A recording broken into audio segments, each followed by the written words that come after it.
Hi Sophia, thank you for stopping by. So today I actually tried to dress up. I actually have lipstick. Honestly, I don't remember the last time I put on lipstick. I have lipstick, I have earrings, like this is today's Monday, so Friday, Saturday, Sunday. So 3 days after my abortion, I'm feeling very, very good.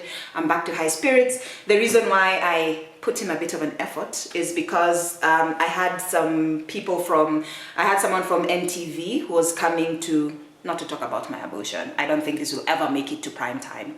But she was coming in to talk about, I was talking about the cup and the pads and wada, all of that. That's why I'm like this. So guys, you already know my look. So I can already anticipate the question. When my abortion video will break, I already know the question is, why did you have to tell people? Why didn't you keep it to yourself? Why didn't you make it a secret? And the simple answer to that question is, I am talking for the millions and millions of Kenyan women who undergo unsafe abortions in this country. Because we have about 500,000 abortions every year. Now, yoni numbers last year before quarantine. Now with quarantine, it's going to be even higher. And abortions are not just happening for people. When people think of abortions, they just think single women or high school kids or college kids. Abortions are now happening even in marriages. I know that for a fact. Like, I have numbers. I know people in marriages who are having abortions, because imagine you're especially in this corona time, you already have your kids, all of a sudden you're pregnant, you already know you cannot afford another child. What happens? You have to get an abortion. So whether or not you're in marriage, abortions are happening. Whether or not you're calling it legal or illegal, abortions are happening. So it's time that we actually have a very open and candid conversation about how should this situation be handled. My major thing is safe abortions in this country are a reserve of the rich. I've come, and now I'm talking, before I used to speak on behalf of others, now I'm talking out of experience. Like, this is what I've experienced. I paid 18,500 for a safe abortion in this country. Save 18,500. Na hii corona, 18K. 18K, imagine mtoto wa college, imagine mtoto wa high school, imagine a couple that just doesn't have the money. Watu wanaenda kutoa wapi hiyo pesa? It is too expensive.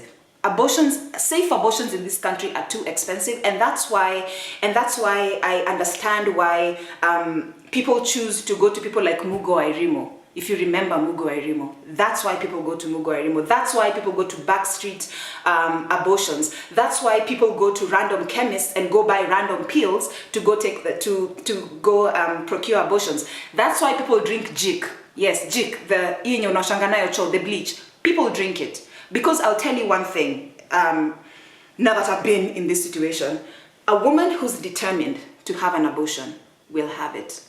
It doesn't matter if she will do it herself. It doesn't matter if she'll go to a witch somewhere. It doesn't matter if she'll have to work for 2 days and 3 nights. It doesn't matter. A woman that is determined to have an abortion will have one, and there is nothing anyone can do. Mama mwenye hataki mimba hataki. Na hakuna kitu utafanya. So the best that this community or this country can do is to offer a safe option. Because actually abortions are proven to be one of the easiest, simplest, safest procedures that can happen if done correctly. If done correctly, there will be no infertility in future. If done correctly, there'll be no deaths, there'll be no bleeding, there'll be no complications. This country, let me read you a few facts. I'm reading an article from the Daily Nation on Tuesday, February the 18th, 2020. This statistics for this year. It says, study reveals over 500,000 abortions are done yearly across the country.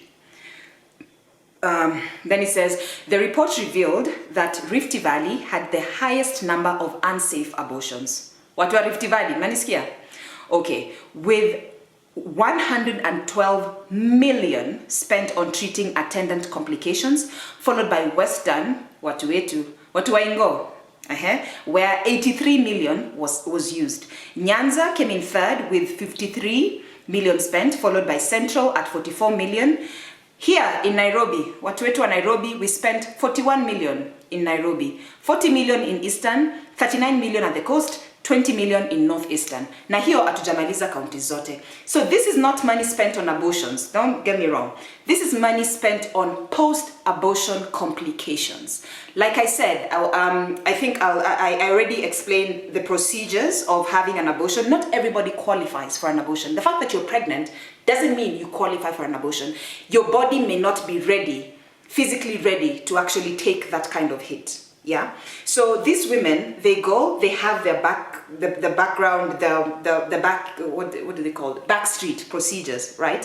And then maybe, yes, you had a successful abortion, but you don't know if it was complete. You don't know if it was a complete abortion. 2 months later, you're bleeding abnormally, or you're having or you're having cramps, or you're feeling pain and you don't understand. You go back to the hospital. They do the ultrasound or they do whatever, and they check, and then they find, oh, there's this and this complication that needs to be treated. So this is the amount of money that the county governments are spending, or the government is spending. It's in billions, mark you. It's in billions that we're spending on post-abortion care, right? Because post-abortion care is also a thing. The fact that you've had an abortion, you have to go back for review. That's why for me on the 3rd, I have to go back, and that's what we call post-abortion care, just to make sure that I'm actually 100% good. So the people who are opposing abortions, do you know that you're already paying for it? That's the mother of all ironies. Because as a taxpayer, because when we say the government is spending, we mean that's taxpayers' money. And who's the taxpayer? That's me and you. So why are you complaining? So instead of spending all this money on post-abortion care, why don't we have rules? We have rules centered around it that ensure safe abortions. So that if we make abortions legal, then you can walk into any clinic, you can go to any hospital, and you will find professionals who will actually treat you professionally when it comes to abortions, thus bringing the price down. But then abortions in this country, safe abortions that is, have become a niche. It's a niche, right? So anything that's a niche, of course they'll dictate what prices they want to put. Right? But then if we make it legal, then we make it an open market, which means a girl in Turkana, a girl in Nakuru, a girl in Nairobi can walk into any government institution.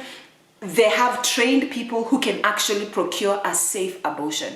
I cannot emphasize enough how important it is to have a safe abortion. There's a difference between an abortion and a safe abortion. So, like I said, I've been warned severally by several people, including my sister, Millie, hi. And actually my sister Akiana Nionea Ruma, she was like, Aki, Ebi, people will throw stones at you. And maybe it will even get physical, like people will see you on the street and they'll want to stone you. Like abortion is a very divisive subject. Like it's one of those topics where you're in or out, like you can't be, hawezi kuwa watermelon, hawezi kuwa hapo katikati. You cannot sit on the fence. It's either you support it or you don't. Like there are no two ways about it. So I feel it's going to be hard. I know it's going to be hard. I know people will throw stones. I know people will insult me. I know people will want to go to my archives and see what I've been doing before this. I know it will possibly affect negatively on my brand, the Grace Cup. I've already kind of prepared myself for that.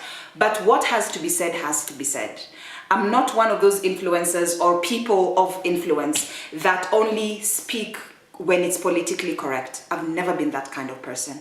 I will call out bullshit if I see bullshit. And I'm very real with myself, and I'm also very real with my followers. People who've been here from the beginning, they already know. They already know how open-minded I am. So, I'm here. Rusheni Zomawe. Tupeni, do whatever you want to do, but I will scream from the mountaintops. The girls and the women in this country, we're still in slavery when it comes to our reproductive health rights, when it comes to what we can do with our actual vaginas, with our actual uteruses. We are slaves. We are not allowed to do so much, and that includes abortion. So we need safe, we demand safe and affordable abortions in this country. Having said that, I also know there are millions of men and women who agree with what I say. There are millions of men and women who have gone through what I've gone through. Well, not the men, obviously, but the women who've gone through what I've gone through, and they completely see the sense in this. And I know that as you're throwing your stones, my army will also come. The people who agree with me will also come, and they will shield me, and they will actually give you the facts as is. And that's why I keep saying, for anyone that will watch this video, if you've gone through an abortion, we need faces. We need faces to start coming out and say, hey, my name is Ebi Weyime. I am 32 years old, and in July 2020, I had an abortion, and this is my story. Whether it was a safe abortion, whether it was an unsafe abortion, we need to hear about your experiences, because the only way we're going to change this country, the only way we're going to change these policies and these laws is if we see face. Because we can't be campaigning for someone that doesn't exist. We can't be fighting for rights of people who don't want to identify themselves. And do you know the mother of all ironies? I feel like there are three types of women, right? So there's the woman, all women will get pregnant. All the three women are pregnant. One will carry a successful pregnancy, and she'll have a delivery, a birth and delivery vlog, and will be happy, and baby shower and all that. The second one, unfortunately, will get a miscarriage. Miscarriages are also very common, something that a few people talk about, others prefer not to. And then there's the third category, which is people like me, people who got pregnant, whether it's intentional or not, that's not the argument. The point here is we do not want this pregnancy. Where's our voice? Why is it that those two women are allowed to speak, but the rest of us were muffled? Why is it? Just because I've chosen a different path does not mean that I'm an evil person. It just means that I want something different for my life. I am not ready to have a child. So it is time that women who've had abortions speak out. Please speak out. There is nothing shameful about it. I'm not saying you should be proud. Don't get me wrong. I'm not saying there's anything proud. I'm also not proud about having an abortion. I've not achieved anything. It's not an achievement. If anything, I keep telling people, as much as you can, avoid abortions. Only have it if it's truly, truly necessary. But do everything to prevent it from happening in the first place. As I was saying, all these three women are pregnant, but only two of these women, the women who've had miscarriages and the women who've had successful pregnancies, are allowed to talk about their stories. What about us? We were also pregnant at some point. We were also pregnant. Why don't you want to hear our stories? Why don't you want to hear our reasons? Why do you want to hear our horror stories? You know? Anyway, like I said, I'm ready. I'm that face of abortion right now, I guess. Because I think I'm not sure, maybe I've not done enough research. I don't think there's anyone in this country that has come out boldly and actually talked about their abortion and actually took you through an abortion.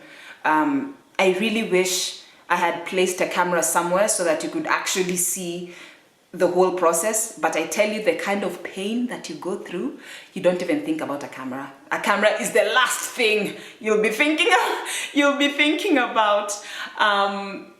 But I really hope that the people who want to throw stones, the people who want to judge me and call me all sorts of names, because I know it's coming, the people who are doing that, just know at the back of your minds, that this was a decision that I made.